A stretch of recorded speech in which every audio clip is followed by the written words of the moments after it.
দেখতেই পাচ্ছেন গাড়িতে শুরু করেছি। সো আমাদের কাছে সব ধরনের চিপস আছে, যেটা বাংলাদেশি মোস্ট লাইকলি। আর সাথে আমরা দিচ্ছি আপনার এখানে চিকেন আছে, বিফ কিমা আছে, আর বিভিন্ন ভেজিস আছে। So you can pick your chips, pick your protein and pick your veggies.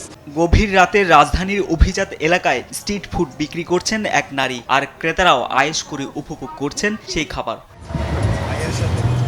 ঢাকার রাস্তায় অনেকটা অবাক করার মতো হলেও গুলশানে রাত ২টা-৩টায় ঠিকই দেখা মিলছে তার। নিধি আহমেদ নামের এই নারী মাসখানেক ধরে চালিয়ে আসছেন এই ব্যবসা।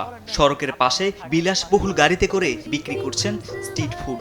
সপ্তাহে ৩ দিন গাড়িতে নিজের রান্না করা বিভিন্ন খাবারের পসরা সাজিয়ে বসেন তিনি। আর্থিকভাবে স্বাবলম্বী হতে নিয়েছেন এই উদ্যোগ। কোনো কাজই ছোট নয় উল্লেখ করে নিধি জানান, পরিবার পাশে থাকলে নারীদের জন্য এমন উদ্যোগ নেওয়া কঠিন নয়। আমাদের দেখে সব মেয়েদেরই ইন্সপায়ার হওয়া উচিত, না? কোনো কাজ ছোট বড় নাই, সো করলেই হয়। যুক্তরাষ্ট্রের ভার্জিনিয়ার এমন এক ভিডিও দেখে উদ্বুদ্ধ হন নিধি। পরে স্বামীর বড় বোনকে সঙ্গে নিয়ে কাজটি শুরু করেন। ছোট্ট ব্যবসাকে কিভাবে আরো বড় করা যায় এখন করছেন সেই পরিকল্পনা। ও সংসার সামলে রাত ৯টা থেকে শ্বশুরের গাড়ি ব্যবহার করে চালান এই ব্যবসা। চলে রাত ২টা-৩টা পর্যন্ত। তার কাজে সাহায্য করতে পাশে থাকেন শাশুড়িও।